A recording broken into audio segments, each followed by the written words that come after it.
Rabbil alamin wassalatu wassalamu ala asyrafil anbiya'i wal mursalin wa ala alihi wa sahbihi ajma'in. Rabbi shrah li sadri wa yassir li amri wahlul 'uqdatam min lisani yafqahu qawli wa saddid lisani wa hdi qalbi bi haqqi sayyidina Muhammadin sallallahu alaihi wasallam.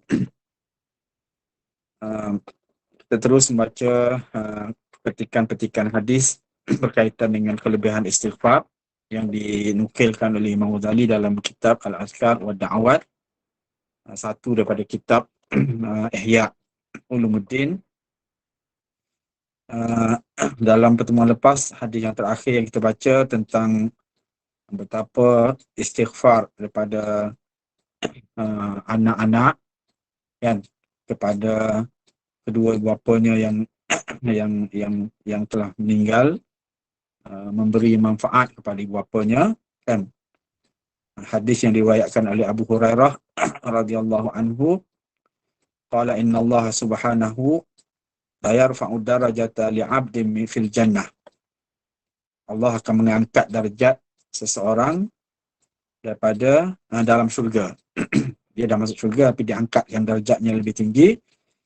Lalu dia bertanya kepada Allah, fayaqulu ya Rabb, anna li hadha, kan, bagaimana aku mendapat rahmat ini, mendapat rahmat diangkatkan darjat aku dalam syurga ke darjat yang lebih tinggi. Fayaqulu azza wa jalla, Allah menyebut, bistighfari waladika laka. Ini disebabkan istighfar anak engkau kepada engkau. So kita harus sentiasa beristighfar untuk diri kita dan juga kepada kedua ibu bapa kita, insya-Allah dengan berkat dan rahmat Allah, kedua ibu bapa kita juga akan mendapat manfaat. Dan seterusnya, sebuah hadis yang diriwayatkan oleh Aisyah radhiyallahu anha, annahu sallallahu alaihi wasallam qala, Allahumma ja'alni minal ladzina idza ahsanu astabshiru wa idza asa'u astaghfiru. Istabshiru wa idza asa'u istaghfaru. Nabi mengajar doa, sebuah doa yang baik, dan ini di sebagaimana yang disyarahkan oleh Imam Zabidi dalam syarah dia. Dia menyebut doa ini suatu doa yang baik. Ya Allah, jadikan aku minal ladzina idza ahsanu, jadikanlah aku daripada kalangan mereka yang apabila kita melakukan kebaikan, istabsharu, kita menyebut kebaikan itu demi menggalakkan orang lain kan, bukan demi untuk berbangga-bangga. Wa idza asa'u, apabila mereka melakukan keburukan, kesilapan, dosa dan sebagainya, istighfar, mereka meminta ampun. So, kita minta doa daripada Allah supaya Allah menjadikan kita ni termasuk dalam golongan apabila kita melakukan kebaikan, bukan demi untuk menunjuk-nunjuk kepada orang, tapi demi memberi contoh teladan kepada orang lain. Dan kalau kita melakukan keburukan, kita termasuk dalam golongan orang yang tak lupa untuk beristighfar. Wa qala sallallahu alaihi wasallam, idza adnaba al-'abdu dhanban faqala Allahumma ighfir li, fa yaqulu Allah azza wa jalla, adnaba 'abdi dhanban fa'alima anna lahu rabban ya'khudhu bidh-dhanbi wa yaghfiru dhanba, abdi ya'mal ma syi'ta faqad ghafartu laka. Apabila seorang hamba itu melakukan kesilapan, dosa, dan kita tahu bahawa kita sebagai manusia tidak terlepas daripada segala dosa. So, bila kita melakukan dosa dan kita memohon pada Allah, Allahumma ighfirli, ya Allah ampunkanlah dosaku. So, dengan ini maksudnya orang yang melakukan dosa itu dia tak lupa bahawa dia masih lagi berdosa kepada Allah SWT. Fa yaqulu Allah Ta'ala, apabila Allah mendengar istighfar itu, Allah kata, aznaba 'abdi dzamban, hamba-ku telah melakukan dosa.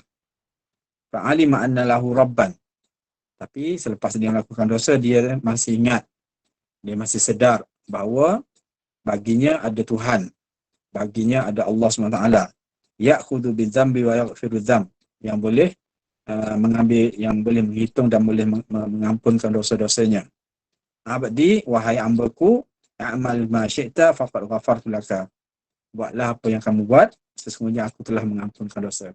So, ini bukanlah menggalakkan kita buat dosa, tapi untuk menyatakan bahawa seseorang yang berdosa dan kita semua berdosa, jangan kita lupa bahawa di sana ada Allah, kita ada Allah SWT yang Maha Pengampun, yang boleh mengampunkan dosa kita.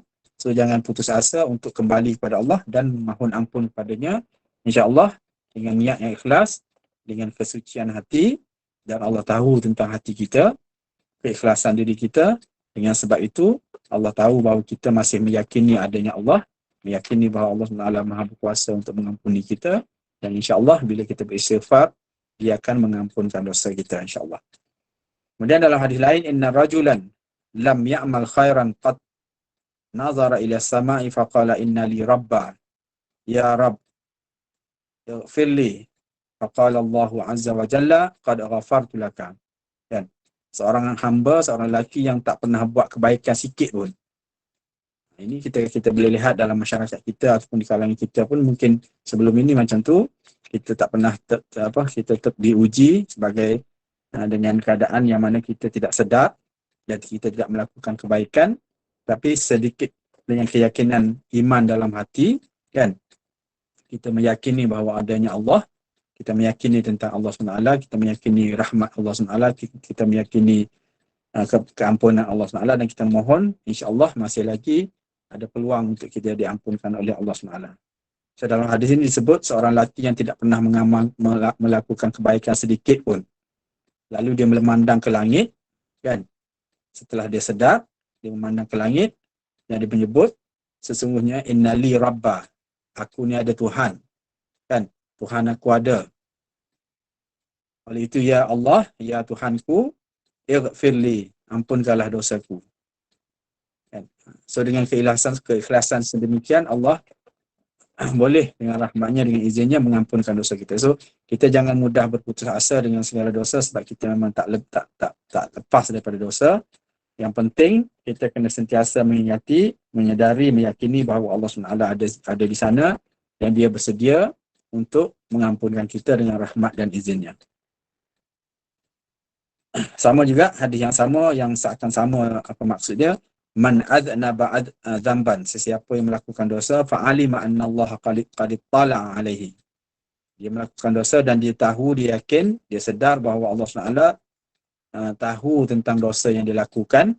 Maksudnya dia masih ada iman, masih ada keyakinan, masih ada kesedaran, ghafara lahu wa illam yastaghfir, kan, dia akan diampunkan oleh Allah SWT dengan rahmat dan izinnya walaupun dia tak istighfar.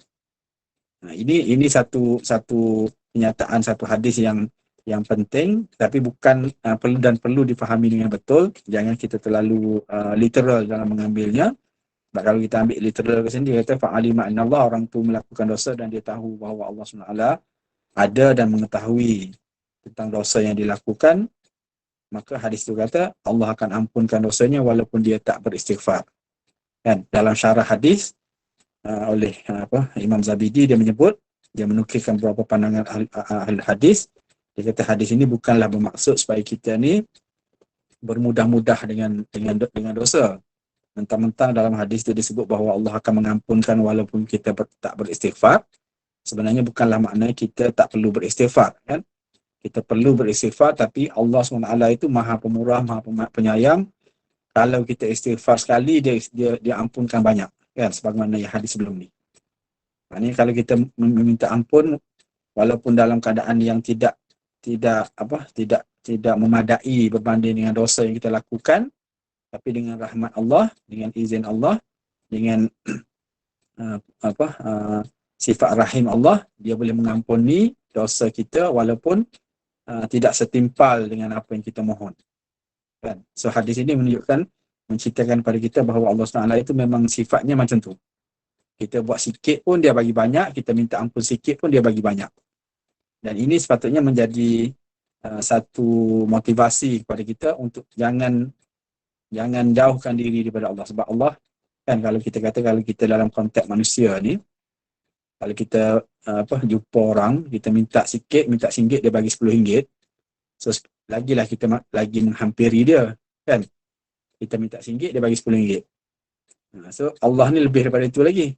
Jadi amat zalim kalau kita sebagai hamba Allah yang mengetahui sifat Allah sedemikian, mengetahui sifat pemurah Allah sedemikian, tapi kita masih degil, masih bebal, masih jahil, masih angkuh untuk tidak beristighfar padanya. So hadis ini menurut tafsiran ulama memberi maksud sedemikian dan bukan bermaksud untuk kita terus mengabaikan istighfar. Dalam hadis yang berikutnya disebut diajar kat sini beberapa hadis, beberapa istighfar, dan antaranya adalah apa yang disebut sebagai sayyidul istighfar, kan? Istighfar yang paling menyeluruh, ketua ataupun sayyid, tuan kepada segala istighfar. Wa yarwi anna afdal istighfar, diriwayatkan bahawa sebaik-baik istighfar adalah istighfar ini. Jadi kita biasa dengar, Allahumma anta rabbi wa anta abdi. Allahumma anta rabbi wa ana abduka, khalaqtani wa ana ala ahdika wa wa'dika mastata'tu, a'udzu bika min syarri ma sana'tu, abu'u laka bi ni'matika alayya wa abu'u ala nafsi bi dhanbi, faqad zalamtu nafsi wa a'taraftu bi dhanbi, faghfir li dhunubi ma qaddamtu minha wa ma akhartu, fa innahu la yaghfiru dhunuba jami'a illa anta. Maksudnya, ya Allah, Engkaulah Tuhanku dan akulah hamba-Mu. Engkau telah menciptaku. Wa ana ala ahdika wa wa'dika, aku sentiasa di bawah janji-janji Engkau. Mastata'tu a'udzu bika min syarri ma sana'tu, aku mohon keampunan daripada segala keburukan yang aku lakukan. Aku mengiktiraf aku mengakui tentang segala nikmat Engkau padaku, dan aku mengakui segala dosaku. Aku telah menzalimi diriku dan aku telah mengakui tentang dosaku. Maka Engkau ampunkanlah bagiku dosa-dosaku, apa yang telah aku lakukan dan apa yang akan aku lakukan. Fa innahu la yaghfiru dzunuba jami'an illa anta, sesungguhnya tiada yang mengampuni dosa semuanya melainkan Engkau. So dalam istighfar ni dia ada kedua aspek tadi lah. Hamba itu mengiktiraf tentang dosanya, mengiktiraf dirinya sebagai hamba Allah, tawaduk kepada Allah sebagai Tuhan yang menciptanya, mengiktiraf tentang dosa-dosa yang dia lakukan, kan, mengiktiraf bahawa dia telah menzalimi dirinya dan sebagainya. Lalu dia meminta ampun daripada Allah SWT, kerana tiada yang boleh mengampunkan dosa-dosa itu melainkan Allah SWT. So insyaAllah sama-sama kita cuba amalkan dan cuba kita hayati supaya nanti peluang dan ruang yang ada sepanjang kita hidup ini dapat kita manfaatkan agar kalau tidak semua, seboleh mungkin, sebanyak mungkin dosa-dosa kita diampunkan oleh Allah SWT sebelum kita meninggal dunia, insyaAllah. Bismillahirrahmanirrahim. Alhamdulillah Rabbil Alamin. Wassalatu wassalam. Alhamdulillah Rabbil Alamin. Hamdan yuafi ni'amahu wa yukafi majidah. Ya Rabbana lakal hamdu kama yanbaghi jalali wajhika